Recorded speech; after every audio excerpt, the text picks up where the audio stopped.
there is a tech Cold War. So we'll see, and we'll talk with our panelists today to see where is this Cold War going, and what are the main issues concerning this tech conflict.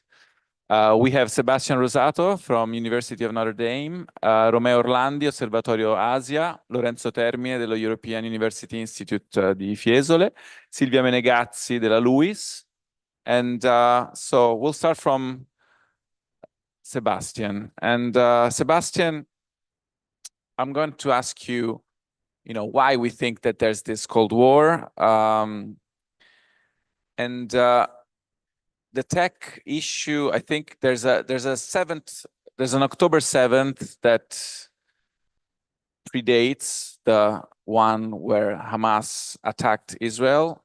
The year before, in 2022, is the year in which the US,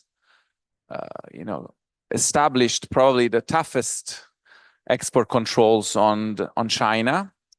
And so we can see that date, that this relationship that was already, fragmented and difficult became really tense. And so where are we now? How is this conflict on tech, but also on geopolitical issues evolving? Can everyone hear me? I actually don't think it is a Cold War, so it's a good thing there's a question mark there, but you can ask me that later. I think what the United States and China are in right now is a regular military competition, which will almost certainly become a Cold War, but it's not there yet. So the question is, why are the US and China where they are today? And I'm an international relations theorist, and we're often accused of not having anything to say about the real world. But I actually think international relations theory has everything to say about great power politics and about the US-China relationship in particular.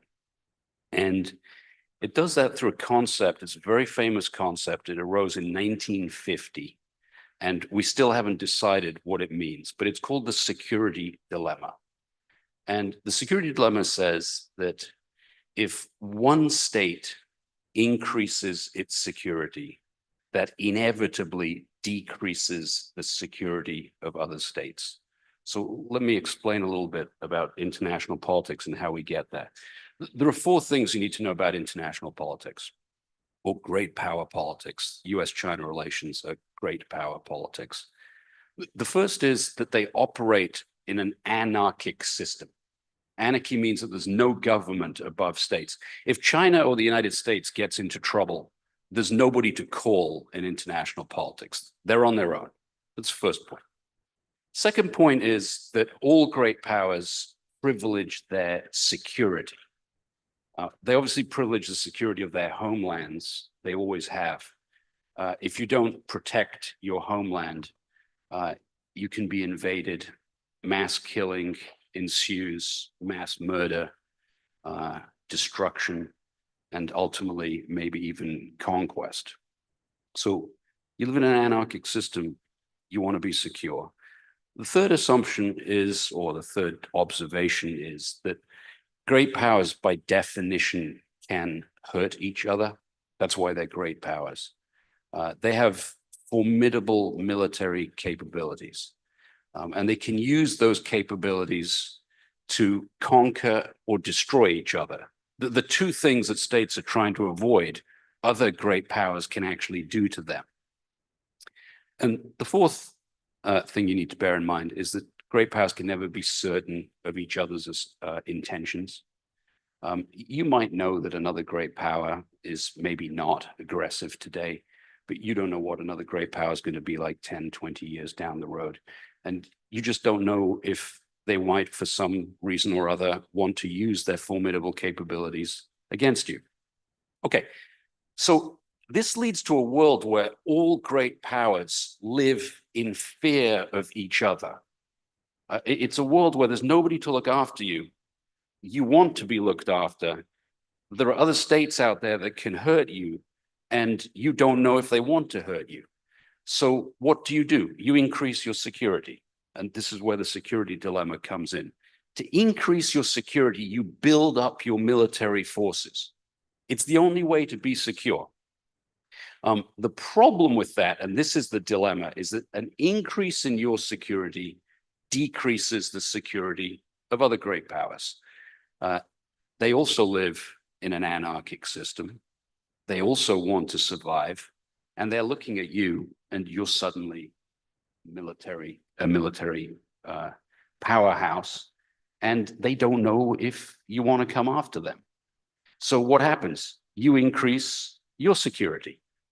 They then get scared and increase their security, and so on and so on and so forth. And just before I finish, let me just say, in the context of US-China relations, I think US-China relations is a perfect example of the security dilemma in action. I want to be very clear. I think the security dilemma has applied throughout international politics, which I date from 1648 onwards. But it applies with particular force in the US-China relationship. China woke up one morning to find that the United States military is all over Asia, and that threatens Chinese security. So what did? They increased their military capabilities, not because they're bad people, not because they're aggressive, but because they wanted to be secure. I sometimes tell my American friends, how would you feel if there was a Chinese aircraft carrier off the coast of Florida while you're on vacation? It's a very scary prospect. So the Chinese increased their security, but when they increased their capabilities, that threatened the security of US interests in Asia. So the United States increased its military capabilities. And here we are in an all-out military competition in Asia. And last thing I'll say is that's a tragic situation, because you have two states that do not have bad intentions, do not have any desire for aggression, despite what people might tell you in the press. They just want to be secure, and they've ended up in this situation of radical insecurity. Thank you. So we talk about technology, and there's an issue between China and the United States. To determine this technological advantage is very difficult, because if you look at patents, if you look at some fields of innovation, then you might say that China is way ahead in certain domains. But then if you look at practical and concrete application of these technological patents, if you look at research, if you look at companies that are thriving, if you look at universities and the way that they interact with the private sector, then you would think that the United States is still ahead. So this is a very complex question, and I'm going to ask to Lorenzo, where are we on the military side? Because the military side maybe is a little easier to assess because they're the technology and the capability can be more evident than when we talk about, I don't know, artificial intelligence or quantum computing, which will become and already are also, potential military capabilities. But where are we on the military side? And especially, is China becoming a greater power, and in what way can it be threatening to the United States' current military, dominance in terms of absolute terms, and also in terms of research and advancement of military capabilities? Thank you very much, Giorgio. Thank you to the Festival della Diplomazia for the invitation. It's really a great pleasure to be here. I think that a catchphrase that we can use to describe the current situation of Chinese military modernization, Chinese military advance, is new tech, old problems. Meaning that, of course, China is going pretty fast on the military modernization side. It's gaining new and new military capabilities and dual use technologies that can be applied to the military dimension. So Giorgio has mentioned some of them, very crucial dimensions, very crucial assets in military competition. But there is one major problem. And the major problem is that military technology does not suffice by itself, meaning that military technology as an operational dimension, which basically means that in order to extract actual influence, actual capacity from military technology, you have to be capable of employing that military technology, which is not so obvious when you think about that. And this is related to the operational dimension of military technology, the fact that military technology must be applied in encounters, in military encounters, in military conflicts. Just to shout out a little data here, if we're talking about the rocket force, so missiles, when we talked about ballistic missiles in 2012, China had approximately 1,200 ballistic missiles, and now in 2023, actually, it has something like 2,800 ballistic missiles. So it's more than double the size of this missile inventory. And the major asset there is medium range ballistic missiles. And this is relevant, and I will return on this point in a few seconds. But these not only just more ballistic missiles, they are even more capable, more precise, more technologically advanced. For instance, they can carry a heavier payload. The payload is what you put on the missile. So if you want to put something which is heavier, usually a missile is more dangerous.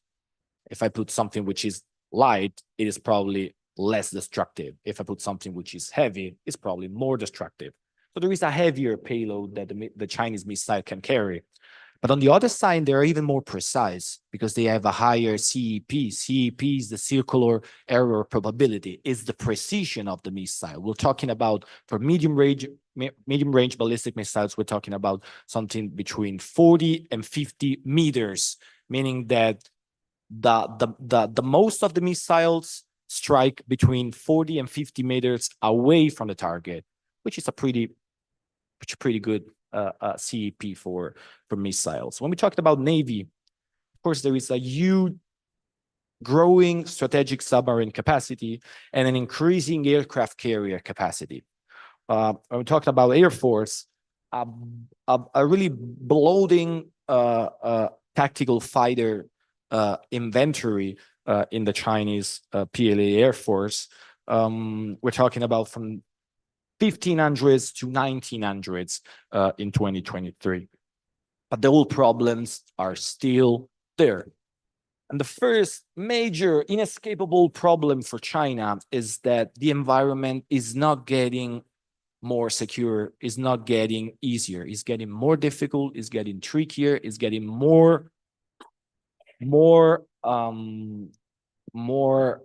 united against China. And we're talking about what Sebastian was saying about the security dilemma, and especially the external balancing of other regional states against China.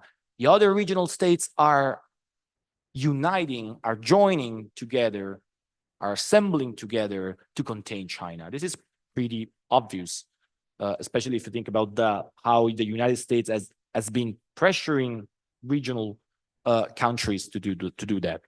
The second point, very old problem, Taiwan.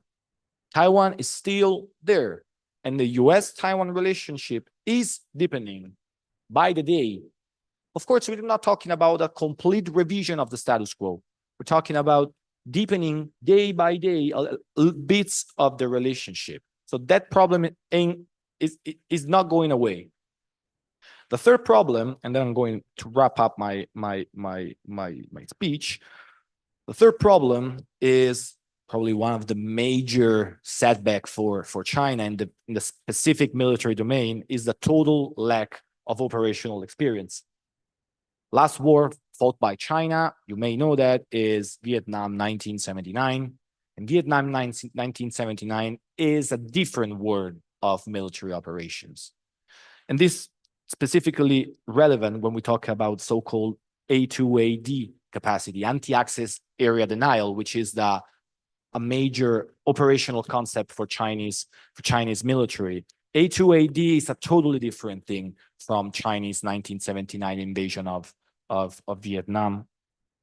And then when we talk about defense industry base, there are still the cons, the problems of having a mostly state-driven defense innovation environment. Those are still huge problems that counted back in the days for Soviet Union, are still counting, still weighing pretty much on China. And then the last 2 points, most of Chinese naval capabilities, especially submarine and aircraft carriers, are conventionally propelled, while of course United States naval capabilities, especially aircraft carriers and submarines, are nuclear propelled, which is of course a very good advantages in terms of endurance at sea.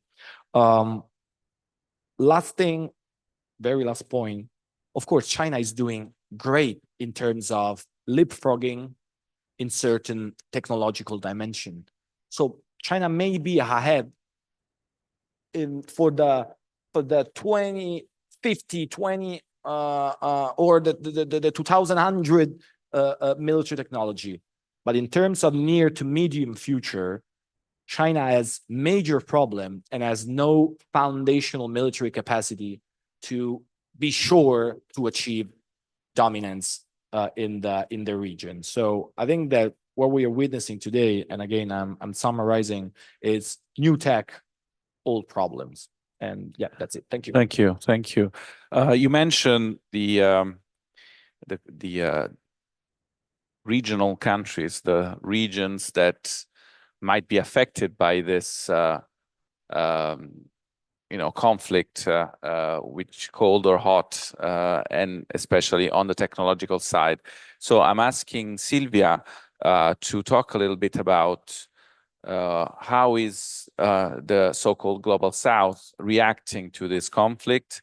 What can happen among those countries? We are witnessing today the BRICS summit, and of course there is a competition between China and the United States to win the heart and the economies of these countries.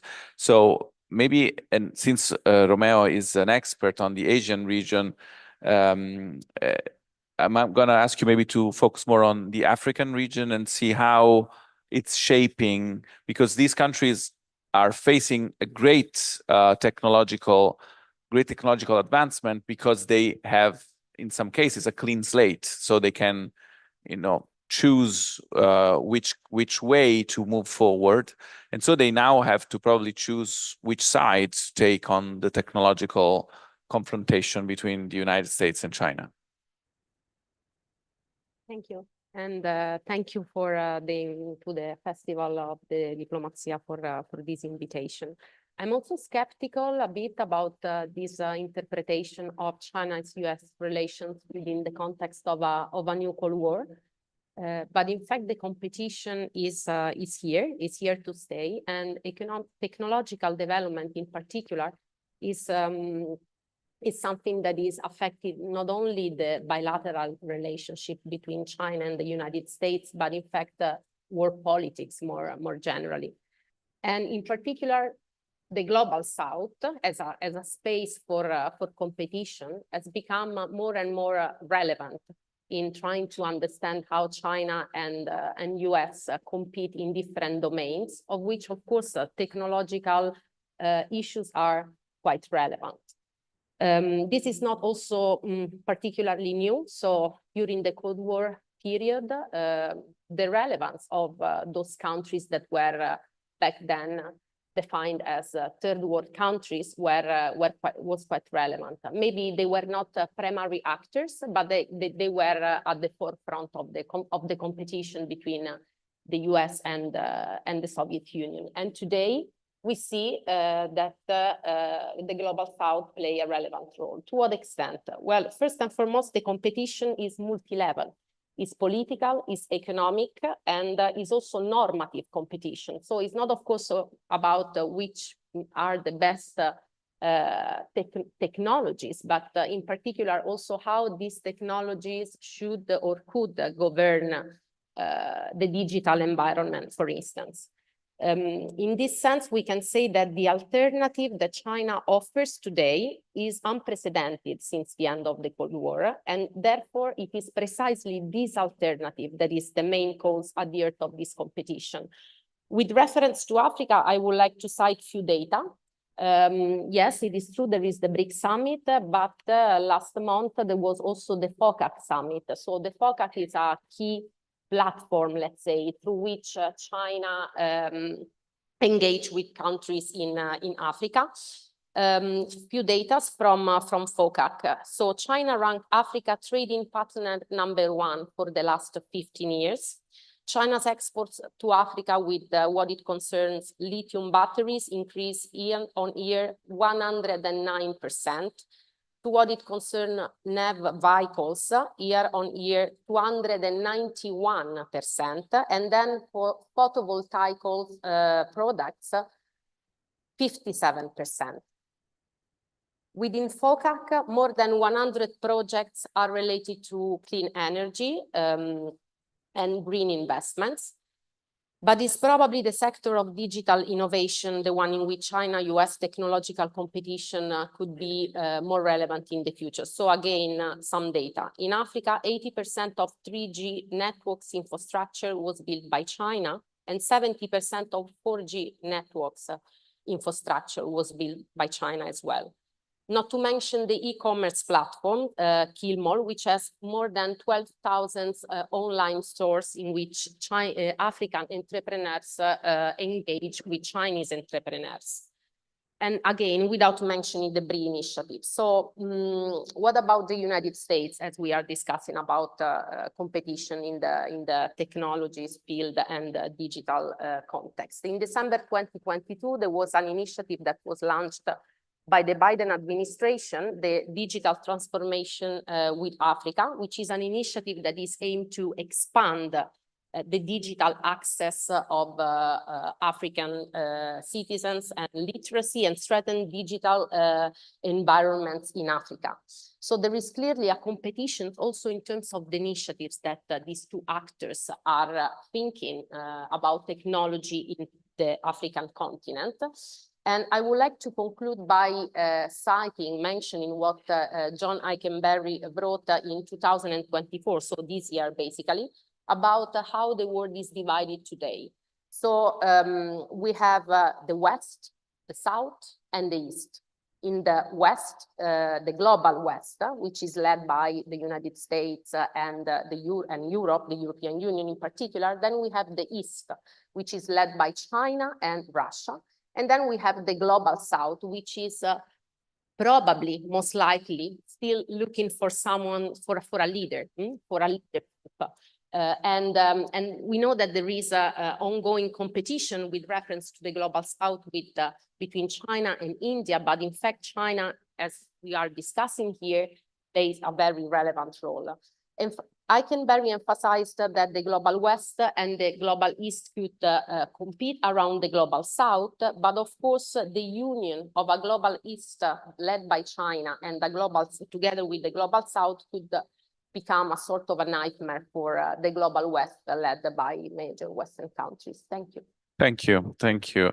So, Romeo, I'm going to ask you the perspective on the Southeastern Asian countries, and in which, of course, there's you have countries that have a very strong relationship with China, and countries that have forged an ever stronger relationship with the United States. The United States has an interest of keeping a set of allies in the region in order to strengthen its position in the Indo-Pacific and also strengthen its role as a technological superpower that can also maybe move some of the production from China to regions in Southeast Asia and countries to Southeast Asia that have a better relationship with the United States, and that can become a bridge also towards Europe as an alternative supply chain.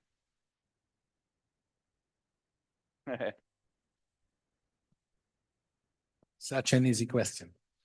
Thank you for being here. Thank you for to the organizers. Thank you to the Centro Studi Americani, and thank you to my colleague. Southeast Asia, 675 million people, 10 countries. We can name a few: Indonesia, Burma, Malaysia, the Philippines, Singapore. The most diverse place in the world, the most fragmented place in the world in terms of governance, form of government, language, religion, customs, strategic alliances, history. Basically, they have a history of fighting each other, those countries, up to the moment that in 1967, they decide to form a very, very loose alliance in Bangkok 57 years ago. 5 countries who up to that moment were fighting against each other decides not to fight anymore and to unite their efforts against another enemy, which that was the time of the real Cold War. The Cold War was actually quite hot, quite warm. In Asia, the Cold War was against, of course, the expansion of China, Soviet Union, the spread of communism throughout the guerrilla movement in many, many ASEAN countries. And, the world was split in two. But the tension, which was the outcome of the unresolved problems of World War II, were and still are there. The Taiwan question didn't find any solution. The Korean Peninsula is still split and divided in 2 parts, and no solution in sight. Despite this tension, despite the military tension, which could have forbidden any development, some countries, Japan and South Korea first, but then the ASEAN countries and the Asian tigers, decide that the enemy was no longer the ideological enemy, was no longer the capitalism or the communism, but the enemy was the underdevelopment. So the effort of the governments was concentrated in defeating underdevelopment. There is a very ideological and catchy sentence by Deng Xiaoping, the architect of modern China. And when it was questioned if the reform China was undertaking belonged to the communist tradition or was an opening to capitalism, he replied with one of his smiles. He said, our enemy is not capitalism. Our enemy is the Middle Age. So the underdevelopment. Because as long as you keep yourself underdeveloped, you are weak.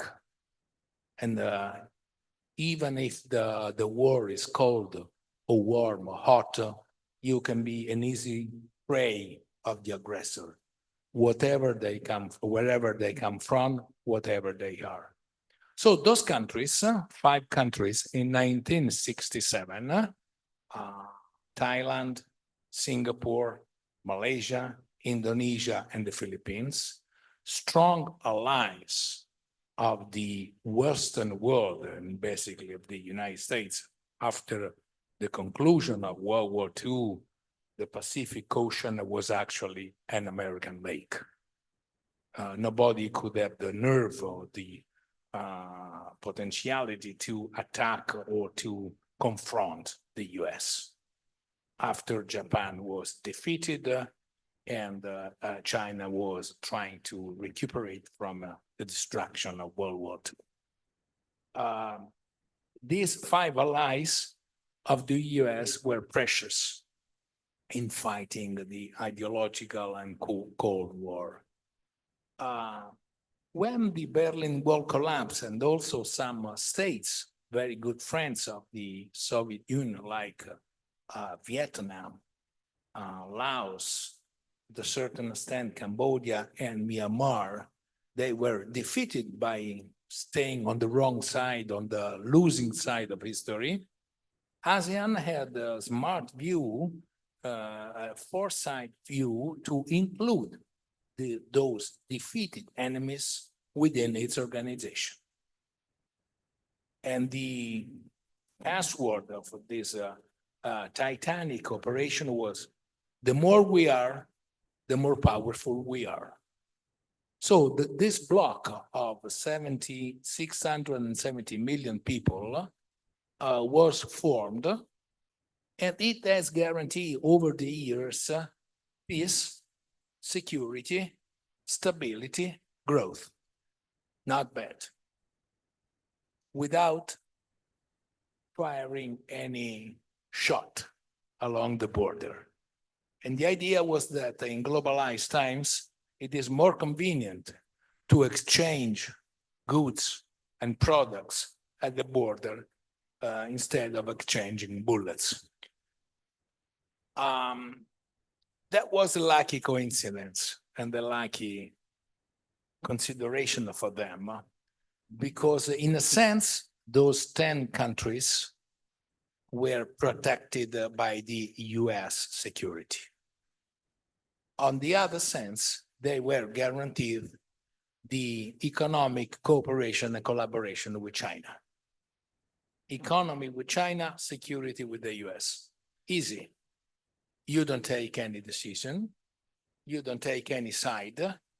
You do not irritate anybody. And you are a sort of in a balance of forces. Now, and I'm going to conclude, the situation is so tense in the Pacific Ocean that we can discuss a new technological Cold War, whatever that means. And probably China and the US are in a collision course.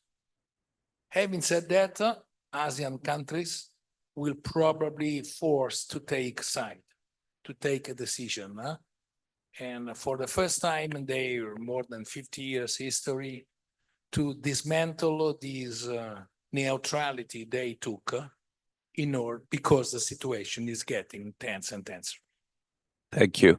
So we can see how this tech Cold War is, a little bit the first part of what might become a hot war. Europe has been, since the last 3-4 years, put in front of a decision. In a lot of cases, the head of ASML, the Dutch company that makes the machines that make semiconductors, is a little bit complaining in these days for the fact that the United States has asked to stop sending very advanced machines to China. But at the same time, they basically fell in line with this request, because there's a long story behind ASML, but in general, they have not antagonized, in this case, the United States. But so now we see how other countries are put in the same position of having to choose sides a little bit. Now we're going to do a second round, shorter round of speeches by our panelists, and then we're going to open the floor for questions. So prepare your questions. And so I'm going to ask them how they see the future going forward, if there is a bigger chance of this technological war, let's call it cold or hot, becoming then a real war, military war, maybe with the Taiwan detonator, or with other detonators linked to the fact that they are striving for global dominance. Professor Rosato. I wish this was the longer round because I have a lot more to say. But let me talk about, I told you in my last set of comments, I got you to the point where we were engaged in this military competition. So let me tell you quickly how I think we go from military competition to arms racing. And I think of arms racing and Cold Wars as basically the same thing. And then how you go from Cold Wars or arms racing to war as quickly as I can. And let me do it in terms of technology, given that was brought up. Look, any military competition involves a major technological element, as you heard. You can go back as far as you want. Prussia defeated France in 1870 because they mastered the railroad and the telegraph. Those are the two big technologies of the time. Britain accelerated the naval race and eventually defeated Germany because it invented the dreadnought, which was a new kind of ship that nobody had ever seen. And of course, the United States invented the atomic bomb in 1945. So a lot of the competition is technological. The other side of the competition, by the way, is quantitative. Once you invent these things and you're competing, you build huge numbers of them. The question is, how does it happen? How do you go from military competition to an arms race? And here, it's very difficult to say. Essentially, it's just happenstance. Great powers compete furiously for security. And now and then, one of them just does better than the others. It either finds more resources to spend on the military or it comes up with a military innovation. And it jumps ahead. But don't forget the security dilemma. The other side understands that it has jumped ahead, and therefore it spends more resources or it copies the technology. The Prussian system was copied immediately by the French. The dreadnought was copied immediately by the Germans, and the atomic bomb was copied immediately by the Soviet Union. So as they're competing, if those states have great technological and material resources, you will get arms races.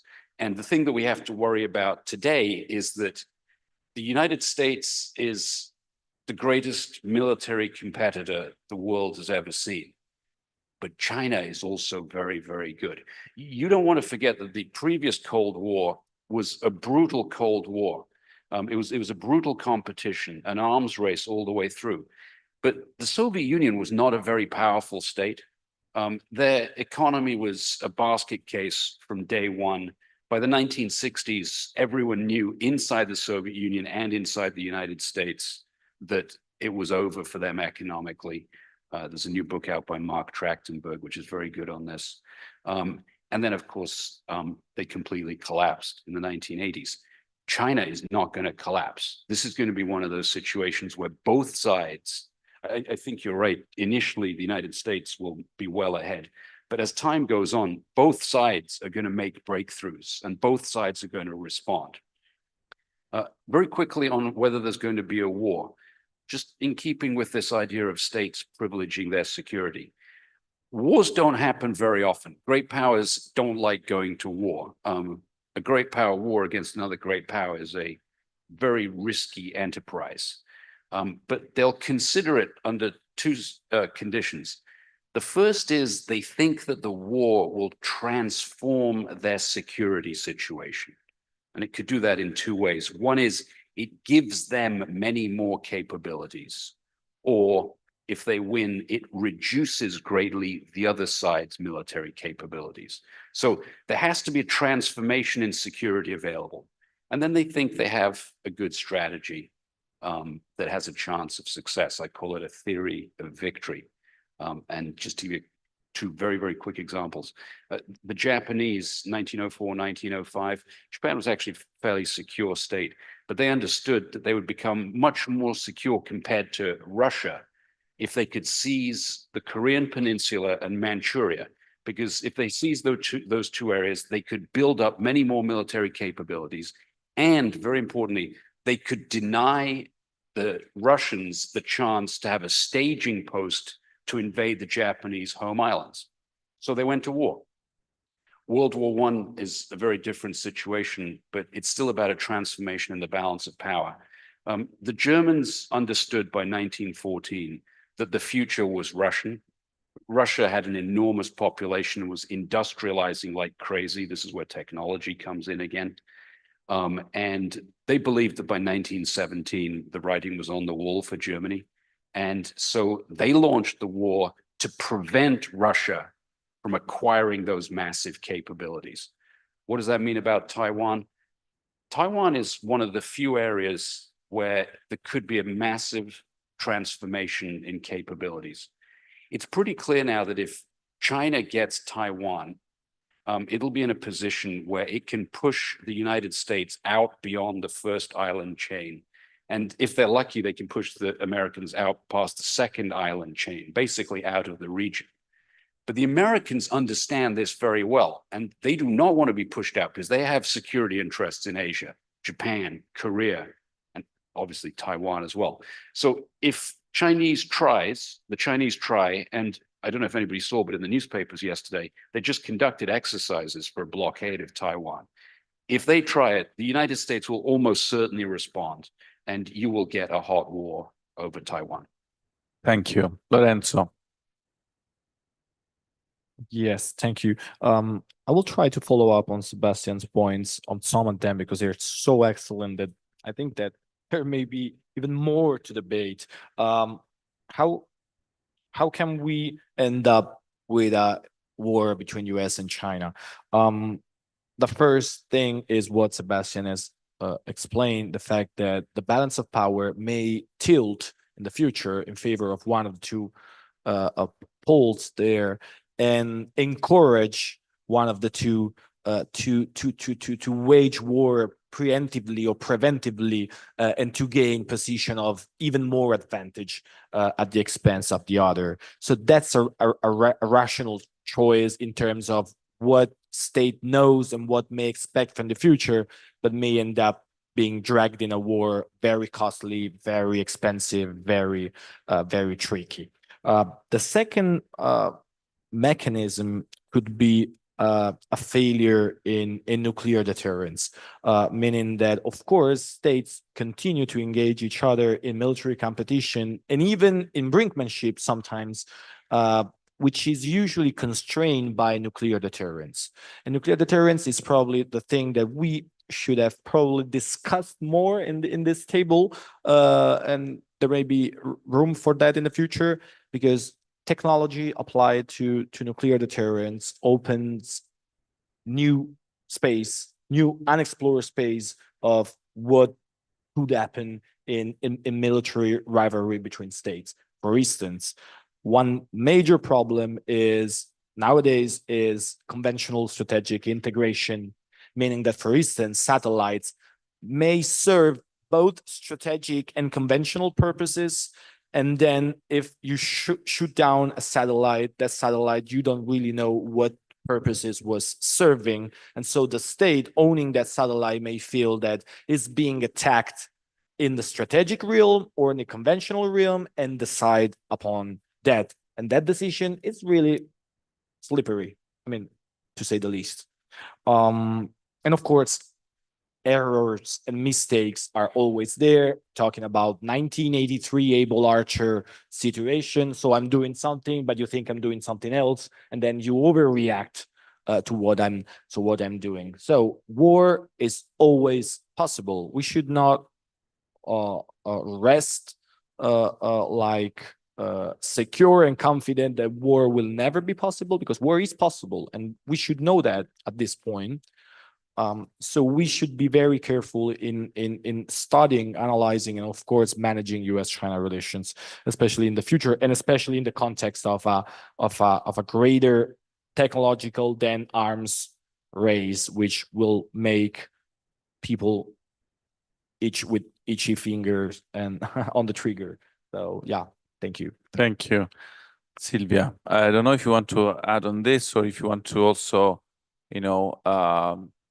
delve into the fact that whether hot or cold, the global south might look into a new tech colonialism from China and the United States, and if they can find a new way to address their technological needs outside or inside this competition? Thank you. Yes, I think it's important to reflect on a couple of points on this. Of course, we are trying to understand to what extent the global south, which is of course like intended to be as main regions, often with reference to Africa, Southeast Asia, and Latin America, is part of the discussion about the ongoing competition. What is often missing in this picture is the global south itself. But nevertheless, competition, even if war is possible, is difficult to predict though, clearly. And what we can predict based on the data that we are available is in fact that competition is here to stay. As I was mentioning before, we need to really unpack this competition and be aware of the fact that it's made by different levels, economic, political, but especially normative. And I believe that the normative dimension of the challenge that is posed by China as compared with the US in this case, and more broadly to the West, is something that we should clearly focus on, precisely because once you provide, for instance, in the case of technological advancement and development, once you provide the infrastructure on how to deal with technological backwardness, for instance, with regards to the countries in the global south, it would be much more difficult, let's say, to believe that certain countries or certain actors in the global south will not take side, in this case, in favor of the People's Republic of China. And this may result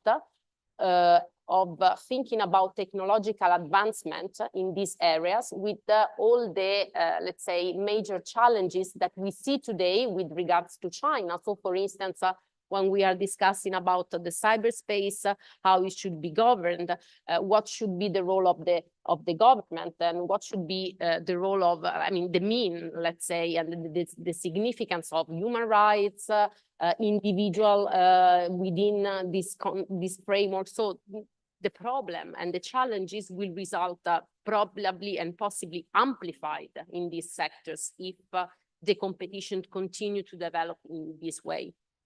Thank you.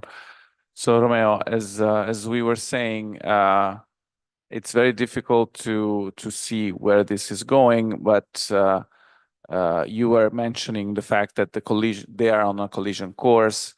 And do you see that, you think that the role of the countries that you know very well might be a role of de-escalating the conflict, or maybe if you take the Philippines, for instance, sometimes they are behaving in an even more confrontational way than the United States. So you have sides in that region that are behaving of course not in a coordinated way, because there's no particular coordination, but do you think that they can be an accelerator or a decelerator of this collision course?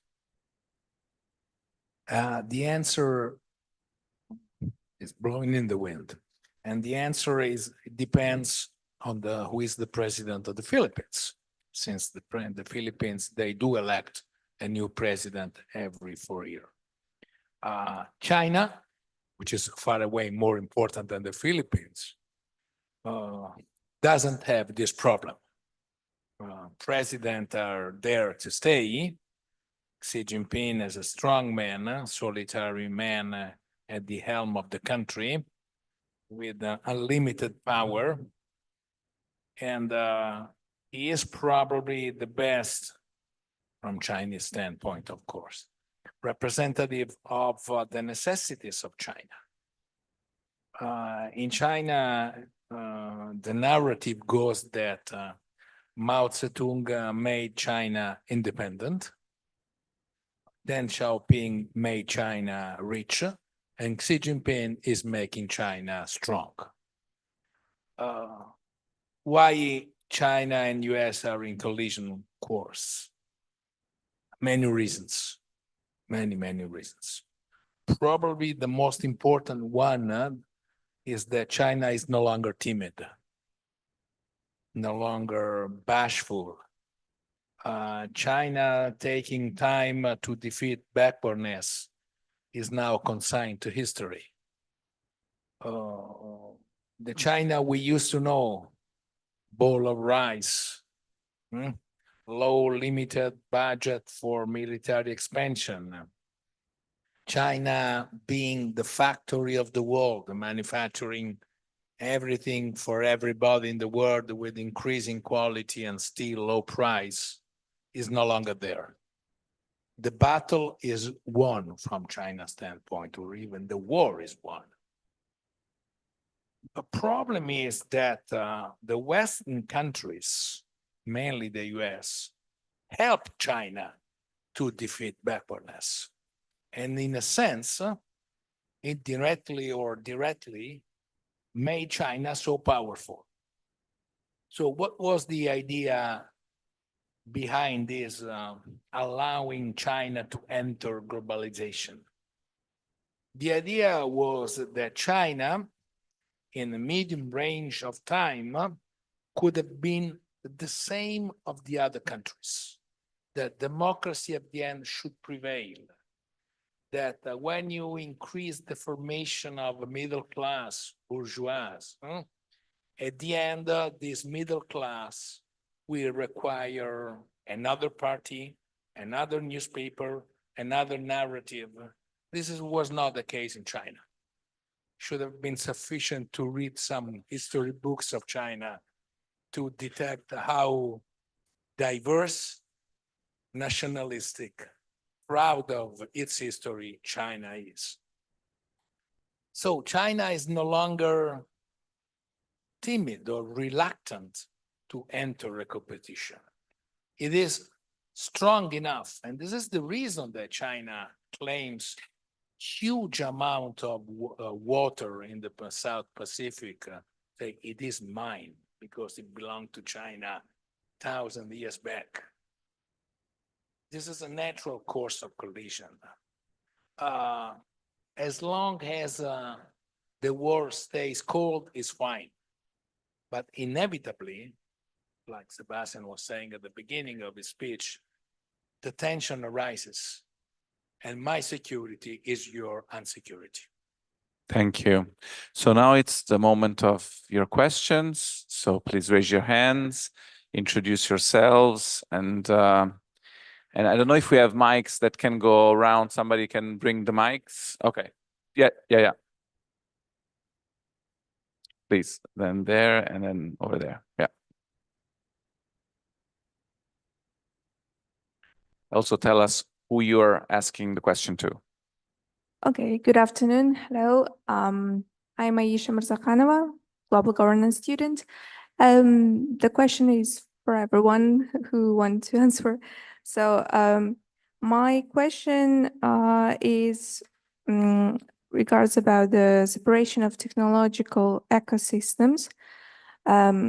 So over time, technologies developed in Chinese and American blocks may become incompatible with each other. And for example, 5G systems developed by Huawei, a new communication network that provides significantly higher data transfer speeds. So these 5G systems are already causing controversy in Western countries due to concerns that they could threaten national security.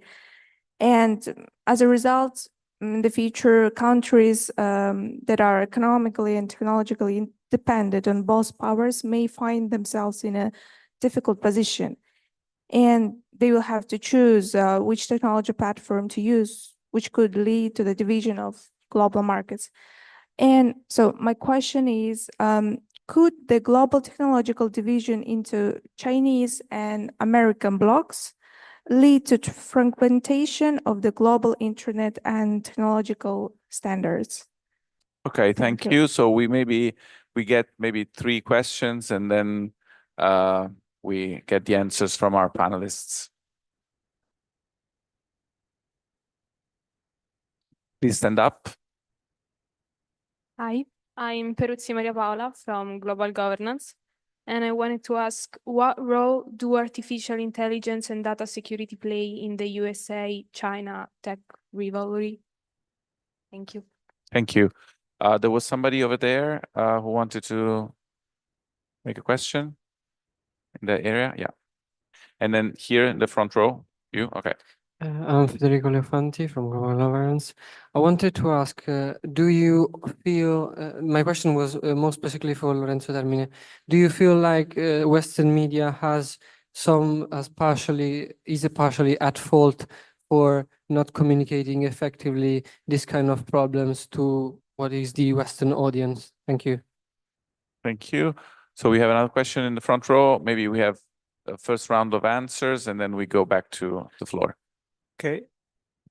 I'm Pietro Bagnaschi. I wanted to ask you if you think that this Cold War, since we are talking about a technological and economical war competition, I don't think it's a Cold War. It's more a hot war because right now we see a lot of active actions between the states. We see not only direct competition, but also the states that actively act on each other with sanction. Like we see, Alex example is the US that poses a very, very heavy economic sanction of the automotive of China, almost doubling the prices for this automotive.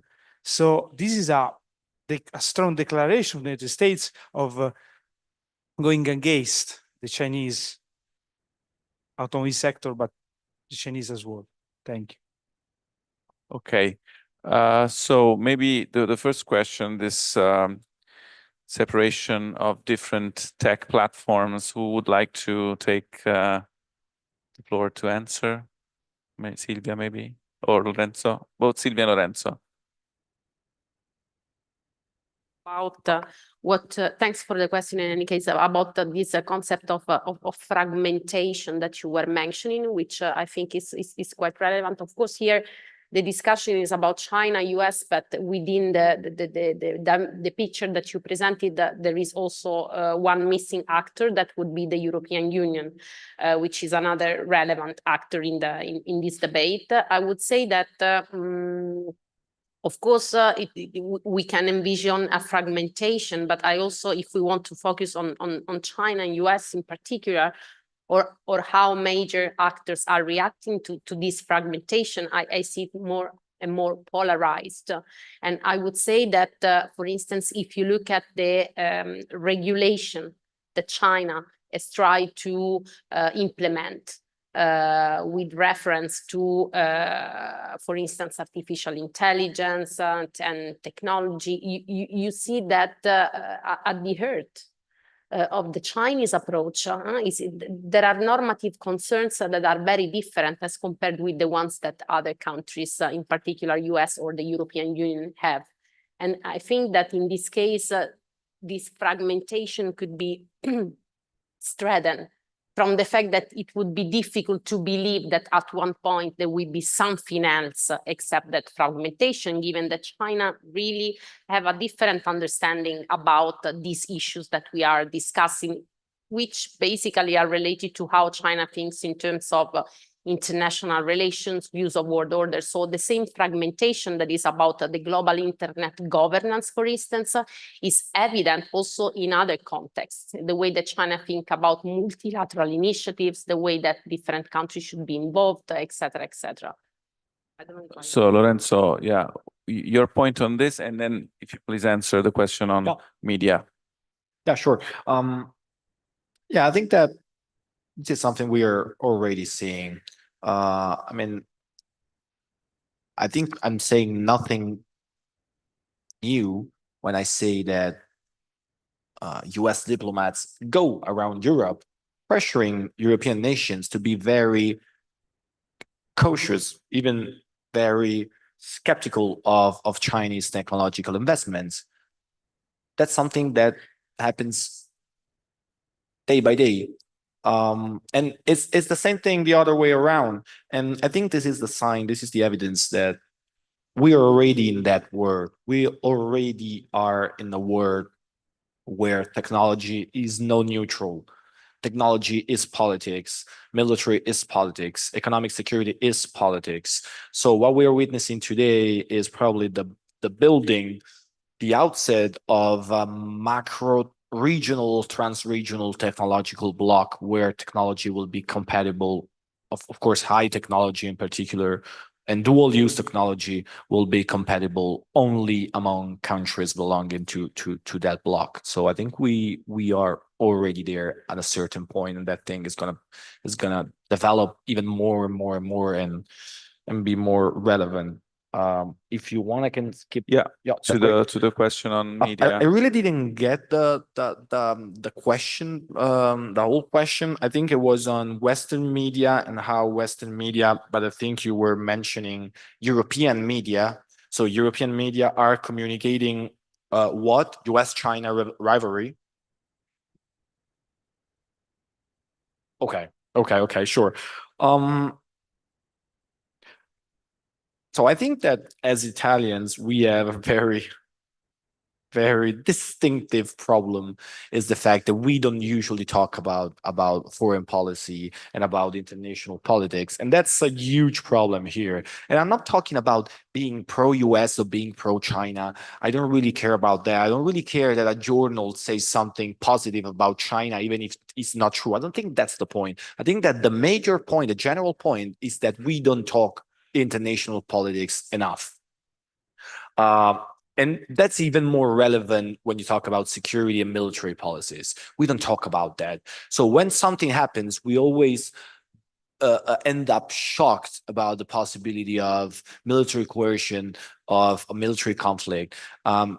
So I think that in Italy, we have that problem.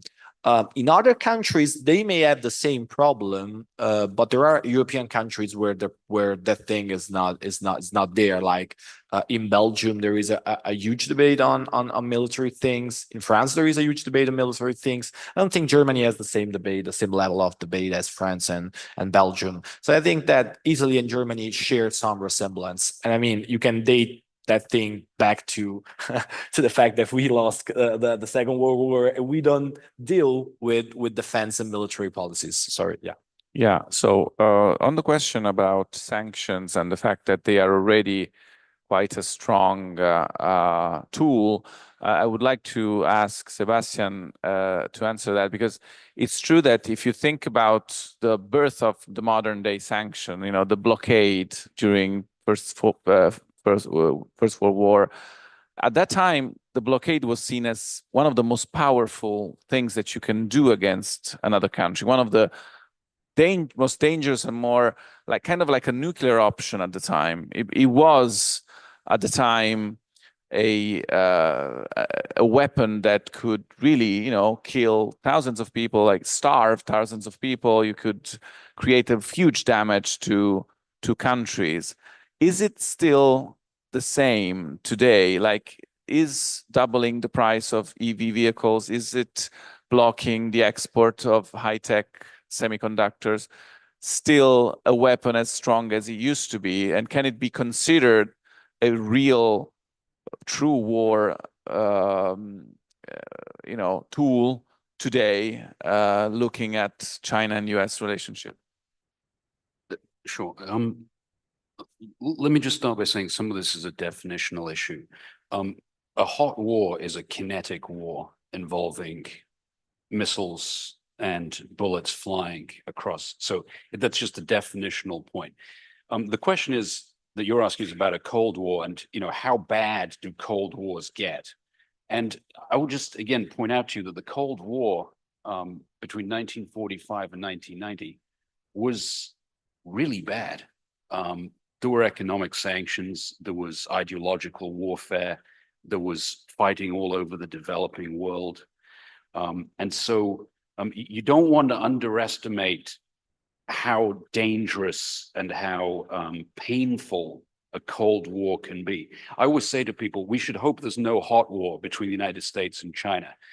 But that's not necessarily a good thing, because it just means we're going to have a brutal Cold War with a lot of misery attached to it. On the issue of sanctions, I would slightly disagree. I don't think sanctions have ever been a war-winning strategy. No, I never said that they were winning, but they were considered Sure. I mean, but tougher than today. yeah, I mean, if you look at the blockade before World War One, or during World War One, that the British blockaded the Central Powers, probably killed about 500,000 German civilians and about 460,000 Austrian civilians. Those sound like huge numbers, but in the context of the war, they were not actually large numbers. That's the first point. Second point is they had no effect.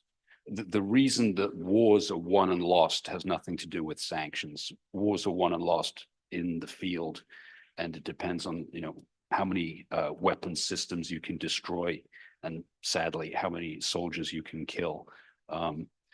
If you think about U.S. sanctions on Iran, this was a while back. United States sanctions on Iran were the most devastating sanctions any country has ever placed on another one in history, and it did not change the Iranian system, and it didn't change Iranian foreign policy. If anything, it made the Iranian people more nationalistic and supportive of their regime.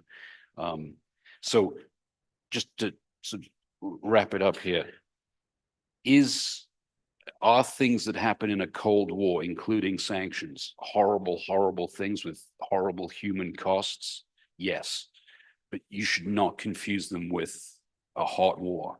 It's a hot war over China between the United States and, over Taiwan between the United States and China. Hundreds of thousands will die. And that's if it doesn't go nuclear. And if it goes nuclear, millions will die. And it could well go nuclear.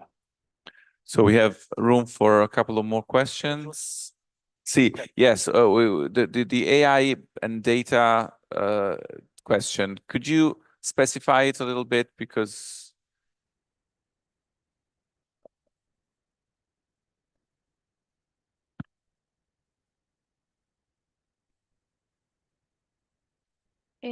should I also repeat the question? yeah, maybe specify like. Okay.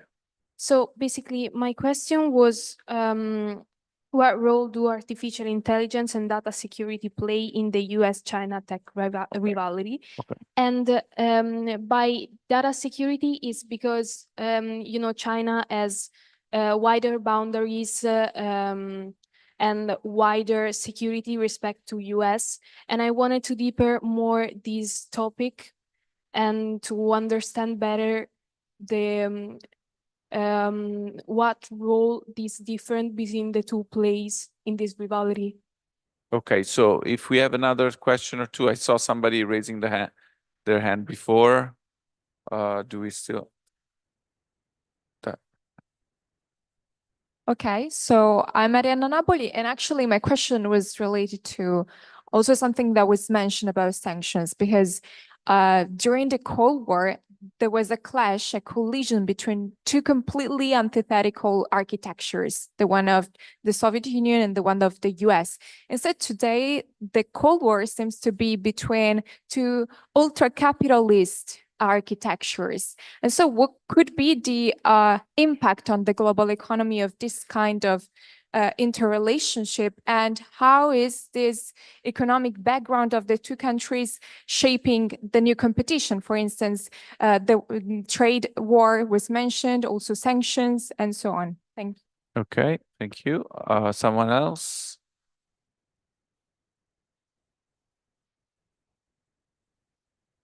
I'm Luca Toscano. We have talked about the military as a driver of technological progress, and I wanted to ask maybe a wider question: is it possible to disentangle the technological progress from the military and from wars, as we talked about? Thank you. Okay, so last answers from our panelists. Who wants to take the AI and data security question? Lorenzo. Yeah, I will try my best, but if I knew something about high technology, I wouldn't be driving like my old-fashioned scooter here today, and I wouldn't be soaked wet. So I'm not probably the best guy to talk about technology and artificial intelligence, especially. But Something that I've been dealing with is the role of AI into nuclear deterrence and nuclear coercion. So that thing is really relevant, especially when you integrate, when you embed artificial intelligence inside command and control architecture for nuclear weapons. That thing is going to be relevant. It's relevant today and it's going to be even more relevant in the future. This is, of course, not to say that it's going to be like life-changing, a total a turning point, because of course the human will still be conscious that needs to manage to handle physically the chain of command, the command and control of the nuclear architecture. But still, artificial intelligence will play a role and saturate nuclear command and control architecture. So that thing is going to be very, very relevant. Maybe I can say a few points on the other, or you want to? Yeah. Okay. Yeah. Cold War between similar economies. So that's a good point. I mean, is really that relevant?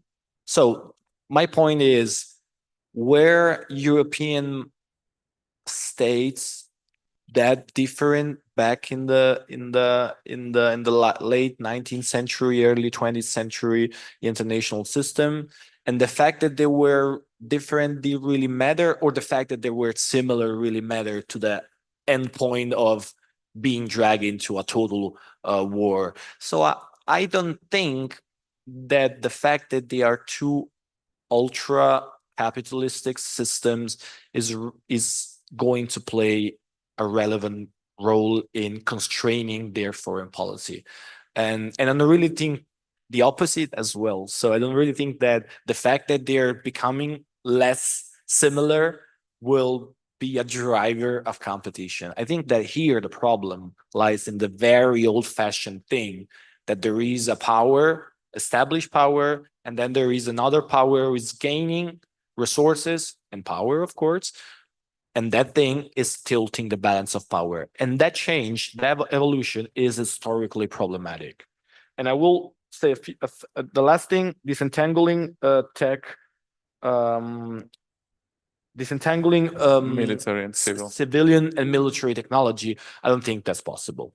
I don't think that's possible in the near future, meaning that we are still in the remnants, in the last phases of a deeply integrated technological environment. So I think that for the foreseeable future, civilian technology military technology will influence civilian technology, and the other way around as well. So that's my two cents. I don't know if Silvia and Romeo, do you want to add something on the capitalistic versus, former communist systems? Coupling of the economy will be a disaster. Janet Yellen. Decoupling of the economy will be neither desirable nor practical. Anthony Blinken. There is no electoral race for them, so they can tell the truth. You cannot disentangle the economies of China and US without a major disaster.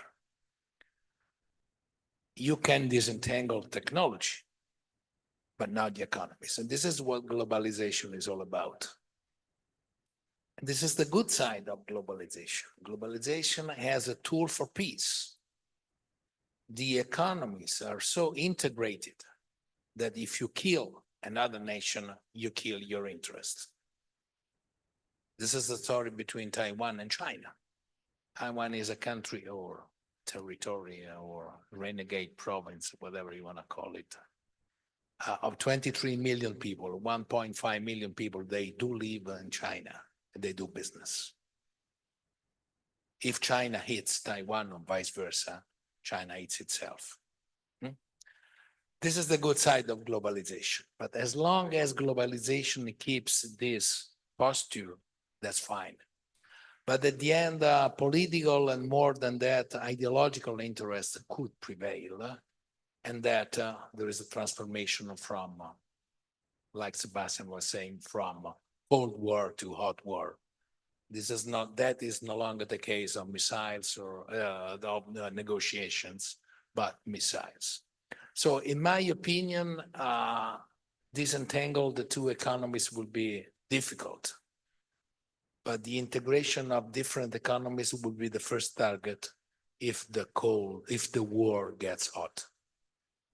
So I think Silvia wanted to add something, and then Sebastian, and then we'll wrap up. Something about what you were just mentioning on the fact that within the context of something that could be defined as possibly a new Cold War, you have two countries that different from the past are now two of the two, in fact, largest economy in the world. And yes, that is correct. But at the same time, there is a substantial difference. And the difference is that, of course, China, the People's Republic of China, is not a liberal democracy guided by one single party, the Chinese Communist Party. And of course, I'm not the person that considers China as a monolith. And therefore, it is important to try to understand how it works, its political system. But nevertheless, we should not forget that, for instance, with regards to global governance, which is fragmented by definition, and is made by multiple actors having a role, China does not accept that interpretation of global governance. So the interpretation that China has about global governance, and of course this is related to the tech issue as well, is that the state, meaning in case of China mostly the party, should be in charge. And this is one of the major ideological and normative differences compared to how then Western countries try to manage this context. So I think it's important. Thank you, Sebastian. Thank you. On the question of economic interdependence, there's no question that two countries that are economically interdependent have a lot of reasons not to go to war, because it will hurt both of their economies. Domestic interest groups that benefit from trade will obviously have political leverage on the government, etc. But the real question you want to ask yourself, just to go back to the security dilemma, is what happens when security, on the one hand, you have security on one hand, and the idea of wealth or prosperity on the other, right? And the argument that was made earlier was that this would be economic destruction for China if it invaded Taiwan. If you ask the Chinese, they're prepared to, quote, undergo mutual assured economic destruction to get Taiwan. Because if they get Taiwan, forget about the economic consequences. They push the United States out of the region and they are secure. They're as secure as they can possibly be. And then they can rebuild. And also the other thing is, don't forget about the benefits of conquest, right? Once you conquer Taiwan, once you control the South China Sea, and we know there are a lot of resources under the sea, right? It's not all losses. But again, you just got to ask yourself, security versus wealth. And I'll just give you one example. In 1914, there were two countries in the world that were economically interdependent to such an extent that was never repeated until 1988. They were Germany and Britain. And the Germans knew that if they went to war with Britain, it would be economic destruction. But they also understood if they went to war, they could beat Russia and they could guarantee their security. So they went to war. Thank you. I think we can close our discussion here today. Thank you to our panelists, and thank you for following us, and keep following the Diplomacy Festival events. Thank you, everybody.